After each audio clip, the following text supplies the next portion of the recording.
बावी पाणी संघर्ष समितीचा नागपूरमध्ये शेतीच्या पाण्यासाठी एल्गार.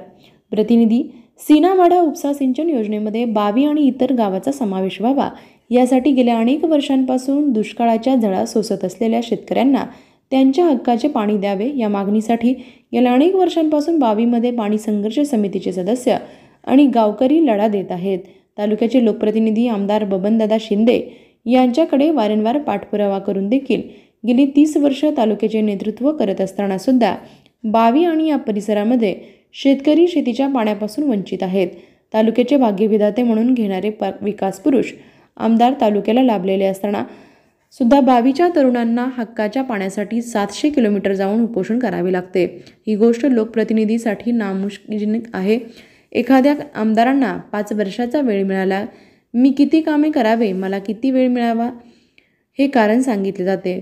पण तब्बल 6 वेळा विधानसभेत नेतृत्व करत असताना सुद्धा आणि त्यातला बहुतांश काल त्यांच्याच पक्षाचे सरकार केंद्रात असताना देखील राज्यात असताना सुद्धा जर आपल्याला सातत्याने मताधिक्य देणाऱ्या गावाबाबत अशा प्रकारची भूमिका घेत असतील तर त्यांनी आम्हा गावकऱ्यांना गृहीत धरले आहे काय?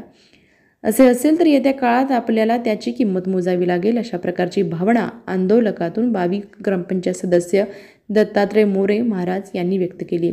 याप्रसंगी नंदूकाका मोरे, अमीर मोरे उपस्थित होते. याप्रसंगी अमर महाडिक यांनी आम्हाला पाण्यापासून वंचित ठेवणाऱ्या आमदाराचा जाहीर निषेधाच्या घोषणा दिल्या.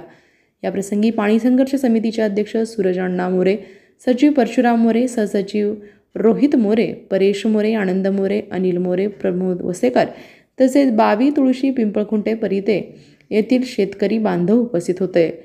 माजी मंत्री आमदार सुभाष बापू देशमुख यांची भेट घेऊन त्यांना सादर कामाबाबत विधिमंडळामध्ये प्रश्न उपस्थित करण्याबाबत विनंती केली. याप्रसंगी विठ्ठल सहकारी साखर कारखान्याचे चेअरमन अभिजित आबा पाटील यांनी देखील भेट देऊन सदर प्रश्नाबाबत मी तुमच्यासोबत आहे असे आश्वासन दिले.